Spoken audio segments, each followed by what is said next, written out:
Hello, my friend. My name is Colby Bloom, and this is day one of my World Watercolor Month 5-day challenge.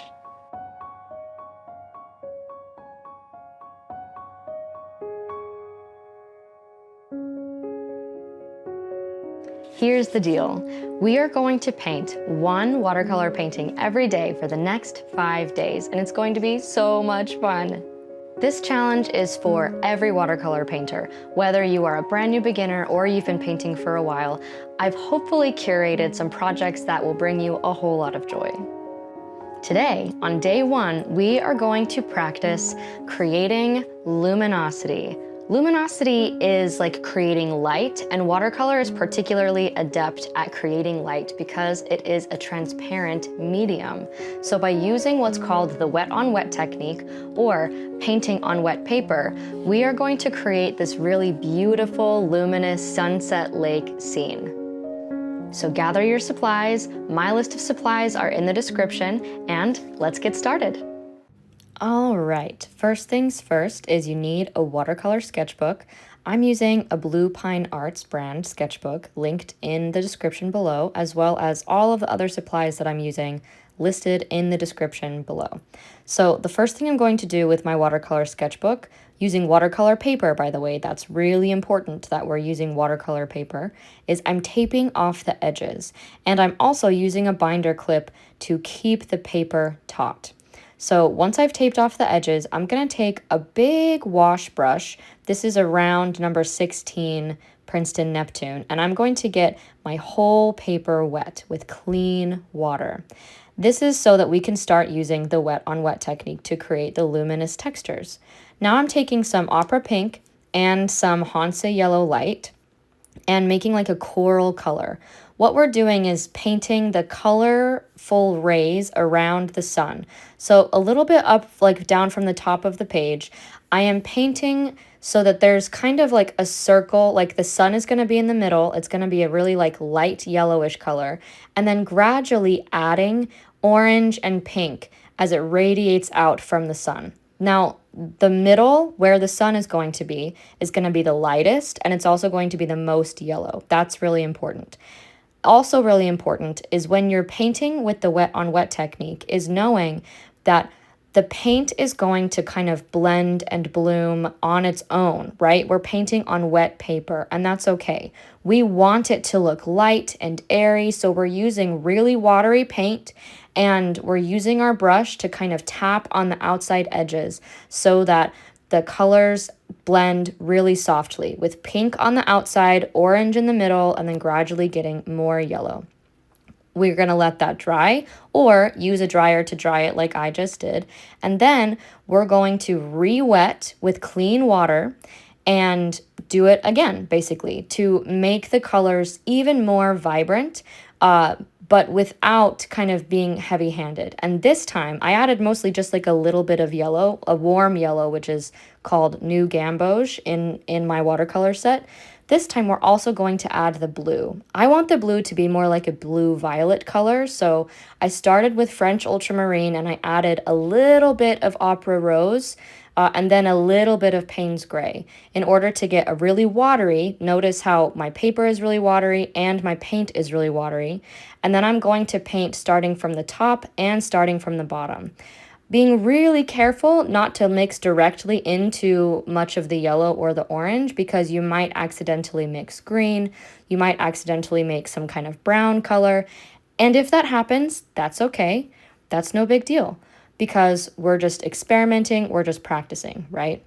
Then I switched to a smaller paintbrush. This is a size 6, specifically so that I didn't have as much water in my paint before I put it down, to make some zigzag sun rays kind of going into the blue, but not too much.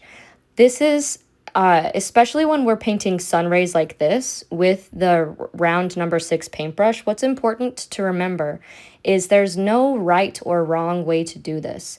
We're just making loose zigzags. We're just seeing what's going to happen. If your paint goes everywhere, that's okay. The most important thing to create the luminosity, right, is to make sure we're preserving the white of the sun, right, like that the middle of the sun is the lightest part, and we're using lots of water in our paint. No matter what happens after that, it's gonna be fine. You just need some blendy, blurry colors.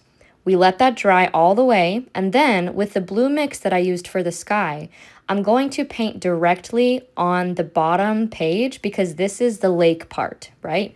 The top part is the sky, the bottom part is the reflection, and we're going to paint some choppy zigzags with this really transparent blue so that it creates little zigzags of blue so that they look like waves, but really light waves, right? Lots of water in the paint so that it's just subtle. It looks like the lake is kind of very subtle, and it's okay if it looks choppy. It really is. Now, what we're going to do is paint the trees. We're going to paint the silhouette along the horizon. So I painted a short line just to give myself a reference, and I cut the sun in half. Then I'm using this DIY foliage brush. Now this is an old round number 2 brush that I basically ruined by twisting it on a piece of paper so that the bristles all kind of like jut out and make this really cool foliage texture. And I'm using Payne's Gray to create the trees on the horizon and the reflection of the trees under the lake, right? So the sun is kind of in the middle, the white spot where the sun was, it's kind of in the middle, and I'm using the horizon to cut that in half. Now the reflection does not have to be exact. As long as it mostly looks like a reflection, that's okay. And then to make the paint look even more like it's a lake, right? Like there's waves, I'm going to take the foliage brush with a little bit of clean water and brush from the edges just along the bottom of those trees to kind of smudge the paint before it dries. Just a little bit. I'm doing really kind of loose, kind of choppy strokes starting from the edge of the paper and like flicking my paintbrush out so that it creates just a little smudge where the reflection is, which is going to help encourage your eyes to make the lake look like it's a lake instead of the sky. And that's it. We're done. Now it's time to think about what did I love and what did I learn from this experience. I think that this is one of the most important parts of any painting that you do. How you talk to yourself, how you talk through any frustrations you might have had, how you celebrate yourself is going to directly correlate with your relationship to creativity, with your relationship to yourself. So this is one of the most important things you can do. Now, the first thing, think about something that you loved. That could be maybe something you tried that went really well. That could be part of the process that you just liked a lot. Like I really loved using the foliage brush. I really loved creating the like wispy, blurry reflections on the lake. I also really loved the colors in the sky. I thought that it was so beautiful. Then, once you have a few things that you loved, think about what you learned. This is really important. It doesn't have to just be what you didn't like about it. What you learned could also be what you discovered about how you like to paint, right? Like, what would you do differently? Yes, but also, what did you like about this process? What are you going to take with you into the next project? That's the most important thing when you get to the learned portion. So there we go. That's day 1. Thank you so much for painting with me. I can't wait to see you tomorrow. And I hope that you are celebrating yourself because you did it, my friend. You did it. You painted something that didn't exist before, and that matters a lot. So thanks again. I'll see you next time.